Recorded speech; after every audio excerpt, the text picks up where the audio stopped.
हलाक कर दिया गया है। 4 से 5 असले से लेस लोग आए, उन्हें खुलेआम फायरिंग शुरू कर दी, जिसके नतीजे में कई लोग अपनी जिंदगियों की बाजी हार गए। इंडिया इस बात का क्लेम करता था कि जम्मू कश्मीर से जब से आर्टिकल 370 रिमूव किया गया है, जम्मू कश्मीर से दहशतगर्दी का खात्मा हो चुका है और अमन की फिजा कायम हो चुकी है। लेकिन एक बार फिर से जम्मू कश्मीर के अंदर दहशतगर्दी की फिजा कायम हो रही है। इसी मुद्दे पर बात करें हैं। जैसे इंडिया के प्राइम मिनिस्टर नरेंद्र मोदी का जहाज सऊदी अरेबिया की हदूद में दाखिल हुआ, सऊदी अरेबिया के 3 फाइटर जेट्स ने उनका बड़ा ही ग्रैंड और वार्म वेलकम किया। उन्होंने इंडिया के प्राइम मिनिस्टर नरेंद्र मोदी के जहाज को घेरे में ले लिया और उन्हें अपने साथ जो है जद्दा में लैंड करवाया। इस वक्त सोशल मीडिया में हर जगह इंडिया के प्राइम मिनिस्टर नरेंद्र मोदी के सऊदी अरेबिया में वेलकम के चर्चे हो रहे हैं। इंडिया के प्राइम मिनिस्टर नरेंद्र दोस्तों, जम्मू एंड कश्मीर के अंदर निहायत ही अफसोसनाक वाकया पेश आया है। पहलगाम जो कि बहुत ही इंपॉर्टेंट एरिया है जम्मू एंड कश्मीर का, जहां पर हर साल बहुत ही टूरिस्ट जाते हैं, उस एरिया को दहशतगर्दों की जानिब से निशाना बनाया गया है। और ये भी खबर आ रही है कि बाकायदा तौर पर जो जितने भी दहशतगर्द थे, उन्होंने वहां के लोगों के आईडी कार्ड चेक किए और जिनके आईडी कार्ड पर हिंदू मेंशन था, सिर्फ उन्हें ही निशाना बनाया गया है।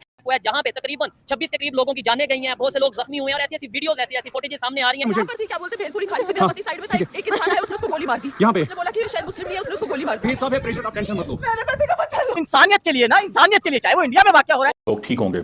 दोस्तों, एक बड़ा वाकया हुआ है कश्मीर के अंदर, पहलगाम के अंदर, जहां पे कहा जा रहा है कि टेररिस्ट इंसिडेंट के बाद कुछ इनोसेंट टूरिस्ट को जो है कुछ गनमैन ने जो है वो कत्ल किया है। और कुछ लोगों का कहना है 3 गनमैन थे, कुछ का कहना है 4 है, कुछ का 5। So different. आज की इस वीडियो में तो आइए चलिए हमारे साथ।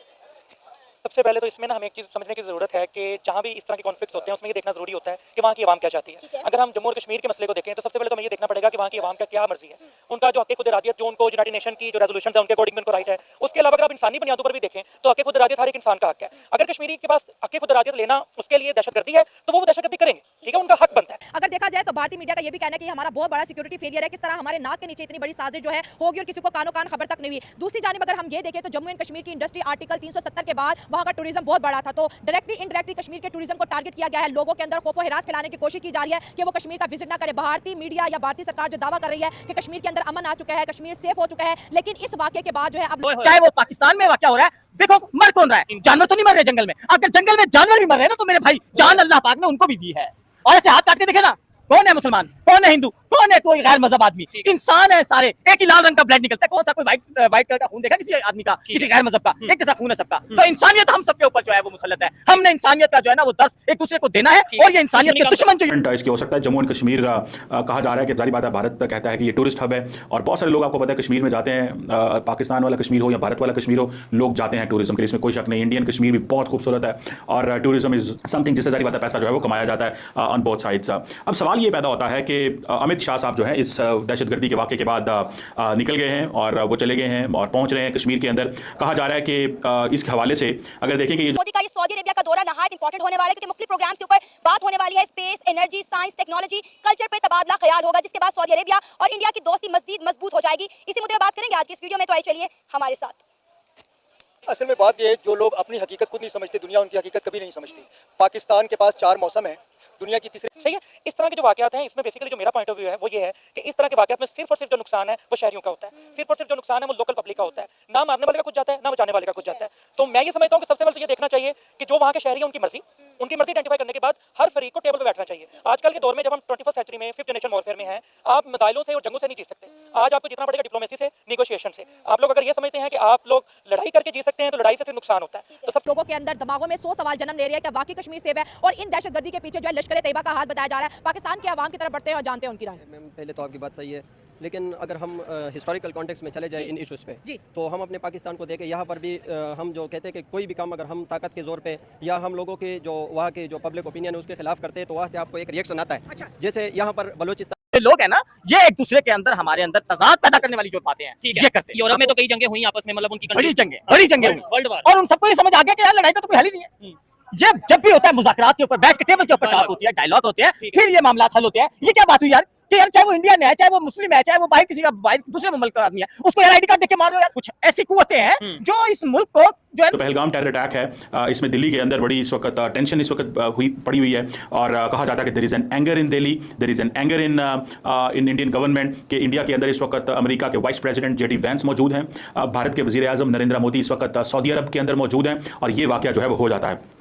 अब इसको मैंने देखा है कि इसमें ये बहुत सारे जो रिएक्शन है इंडिया से आ रहा है। मैं अभी कुछ इंडिया के फॉर्मर लेफ्टिनेंट जनरल को सुन रहा था इंडियन टीवी के ऊपर, वो कह रहे थे ये पाकिस्तान ने करवाया है, उन्होंने कहा जी ये पाकिस्तान। पहले तो आपको बैठ के देखना पड़ेगा जितने भी स्टेक होल्डर्स हैं कि अवाम की क्या मर्जी है, अवाम की राय क्या है। अगर उनकी राय किसी भी मुल्क की तरफ हो, कोई भी वो उनकी जो हक है वो उसके बारे में बात करना चाहते हो तो उस पर जरूर अमल करना चाहिए। इंडिया तो कहता है कि जब हमने कश्मीर से 2019 में आर्टिकल 370 रिमूव किया था, उसके बाद से कश्मीर में हमने बड़ी डेवलपमेंट की और कश्मीर के हालात बड़े नॉर्मल हो गए हैं, फिर अभी एक बार फिर से कश्मीर में दहशतगर्दी क्यों परवान चढ़ गई? अच्छा, इसमें ना सबसे पहले तो आपको ये समझने की जरूरत है कि आर्टिकल जो 370 रिवोक किया गया था वो बेसिकली दहशतगर्दी करवाता है, ये दहशतगर्द ग्रुप हैं।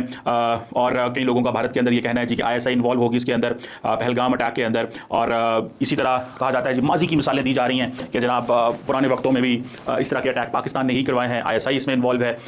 इवन के कोई ये कहता है कि हमें हमला कर देना चाहिए मुरीद के, जहाँ पे लश्कर तैयबा का कहा जाता है कि हेडक्वार्टर है। सो ये जो 27 या 30 लोगों का, कई लोगों का कहना है 35 80 की दहाई से ऊपर आना देखना चाहते ही नहीं है कि ये मुल्क भी तरक्की करे।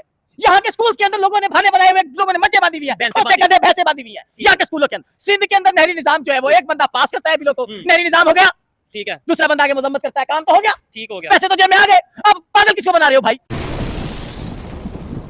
जी तो दोस्तों, मैं हूं सोहेब चौधरी और आप देख रहे हैं मेरा और आपका YouTube channel real entertainment TV. बहुत बड़ी खबर सामने आई है, जम्मू एंड कश्मीर में पहलगाम के एरिया में अटैक हुआ है, जहां पे तकरीबन एक रिएक्शन आ रहा है, कुछ चीज़ें जो हमारी रियासत उनके विल के अगेंस्ट कर रहे हैं, तो हमें एक गलत रिएक्शन मिल रहा है। इसी तरह वजीरिस्तान फाटा में जो एक गलत रिएक्शन मिला है हमें तालिबान और इन नॉन स्टेट एक्टर्स की तरफ से। तो मेरा यही ख्याल है जैसे फ़लस्तीन में हो रहा है, हमास कर रहा है उनके ज्यूज़ के अगेंस्ट, इसराइल के अगेंस्ट, तो मेरा तो यही ख्याल है कि जहाँ पर भी लोगों की विल के अगेंस्ट अगर कोई हुकूमत जाती है और कोई फैसला करते हैं तो वहाँ पर लोगों का एक रिएक्शन होता है उस हुकूमत के खिलाफ, और मैं इस रिएक्शन को हुकूमत की पॉलिसीज़ के खिलाफ एक रद्द-ए-अमल समझता हूँ। आपने कहा कि जैसे बलोचिस्तान वाला सारा सीन आपने मुझे लगता है जैसे बयान किया कि वहां पर अगर देखा जाए तो वो BLA जा रहा है, Baloch liberation army separatist movement है, और 26 के करीब लोगों की जानें गई हैं, बहुत से लोग जख्मी हुए हैं और ऐसी वीडियोस ऐसी फुटेजेस सामने आ रही हैं जिसे देखकर बहुत इंसानियत जो है वो शर्मिंदा होती है, परेशान होती है। इसी वाले से पाकिस्तानी पब्लिक से बात करेंगे कि इंडिया के मीडिया पे चलाया जा रहा है या बताया जा रहा है कि इसमें कहीं ना कहीं पाकिस्तान का हाथ है। पाकिस्तान के लोग इसके ऊपर क्या अपनी राय रखते हैं, ओपिनियन रखते हैं, इस वीडियो में जानेंगे। अस्सलाम वालेकुम। वालेकुम अस्सलाम भाई, कैसे हैं आप? ठीक है। नंबर जो है वो बढ़ रहा है, जारी बात है। तो ये अगर 35 लोग वहाँ पे उनकी जान गई है तो इससे आप अंदाज़ा लगा लें कि कितना बड़ा,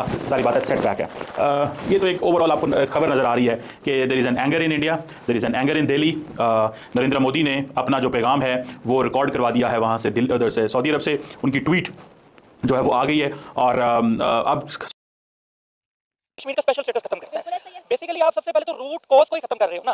आपको यूनाइटेड नेशन ने बाउंड किया है, आपको इंटरनेशनल कम्युनिटी ने बाउंड किया, इवन पाकिस्तान स्टिल आजाद कश्मीर को और गिलगित बल्तिस्तान को स्पेशल स्टेटस के अंडर प्रोसीड करता है। तो जब आप आपका स्पेशल स्टेटस खत्म करने की कोशिश करेंगे which is itself illegal thing, तो इलीगल थिंग को आप अगर डेवलपमेंट से जस्टिफाई करने जाएंगे, एक नजरिए को, अवाम की राय को, उससे उल्ट जाके आप कहेंगे हमने सड़कें बना दी हैं, हमने रोजगार दे दिया, तो अवाम का जो नजरिया है वो खत्म हो गया, या अवाम का जो लीगल राइट है वो खत्म हो गया। जब आप इस तरह के इकदाम करते हैं ना, उसका नुकसान होता है कि अवाम खुद जो है ना उस पर रिटेलिएशन आती है। तो इन जैसे इकदाम को सबसे पहले देखना चाहिए कि आपने रूट कॉज ही खत्म कर दिया। यानी आपको ये लग रहा है कि ये जो दहशत, उन्होंने अभी जो ट्रेन अटैक हुआ, लेकिन सर इस चीज एक लिंक है, देखें उधर भी आईडी कार्ड देख के अटैक किया, इधर भी आईडी कार्ड देख के अटैक किया। जम्मू कश्मीर के पहलगाम के अंदर जितने भी टूरिस्ट आए थे, अटैकर ने बकायदा तौर पर उनके आईडी कार्ड चेक किए हैं। देखिए जी, असल में बात यह है कि यहाँ पर भी एक कौम जो जिसके साथ कुछ गलत हो रहा होता है तो वो फिर जो वहाँ से प्रिविलेज कौम है उसको अपने जो इनके साथ मसाइल है उसका मुआरत इल्ज़ाम ठहराते हैं। जैसे फॉर एग्जांपल अगर हम यहाँ पर देखें तो बलूचिस्तान में जो हो रहा है तो वहाँ के लोग समझते हैं कि हमारी जितनी भी फैसिलिटीज़ है, जितने भी रिसोर्सेज है, उनको यूज़ करके पंजाब लेके जाया जाता है और पंजाब वाले फिर उस पर फैक्ट्रीज बनाते हैं और उसके उन्हीं फैक्ट्री से जो आमदन आता है उसको डिफेंस पे लगा के हमारे को मैं जानता हूँ, इस वाकये से मैं वाकिफ हूँ, मैंने इसकी वीडियोस देखी है, मैंने लोगों को देखा है कि वो किस दर्द से, किस निजाम से वो इस वक्त परेशान हाल हैं जो गुजर रहे हैं, लोगों को हेल्प के लिए वो अपील कर रहे हैं। और मैंने ये भी सुना है कि इस वाकये के अंदर जनाब वो जो मारने वाले हैं वो आईडी कार्ड देख रहे हैं, आईडी कार्ड देख के मुसलमान को जो है वो छोड़ रहे हैं और दूसरे जो मज़ाहिब है जिनको उनको मारना है, जिनका वो सोच क्या उनको वो मार रहे हैं। यार कमाल के वो लोग टेररिस्ट है यार, ये क्या तरीका कार है मारने का? इंसानियत में कौन सा ऐसा मजहब है जो इंसानियत का दर्श नहीं देता? इंसानियत का दर्श जो मजहब देता है वो तो इस तरह की हरकत करने की बात ही नहीं करता। मतलब कौन लोग फायदा हो सकता है? अब इंडिया में जो ये बात करते हैं कि जी पाकिस्तान में से ये वारदात हुई है, किसी ने इस तरह से प्लानिंग करके इंडिया में जो है वो अटैक करवाया। पाकिस्तान में जाफर एक्सप्रेस जो है, बलूचिस्तान में, इसके साथ कोयटा में जो हुआ। अब हम क्या कहें, पाकिस्तान के जो लोग हैं, जिन कुछ लोगों ने ये भी कहा है इंडिया मुलवी के लोग हैं, इस तरह से एक दूसरे के ऊपर माशाल्लाह 78 साल से अभी तक जो है ना ये अटैक करते आ रहे हैं। और जो दुश्मन है ना इन दोनों के, ये दोनों एक जैसी सरजमीन है, एक जैसे लोग हैं, एक जैसे प्यार करने वाले, और चाहते हैं ये, इनके जहन में ये है कि हम लोग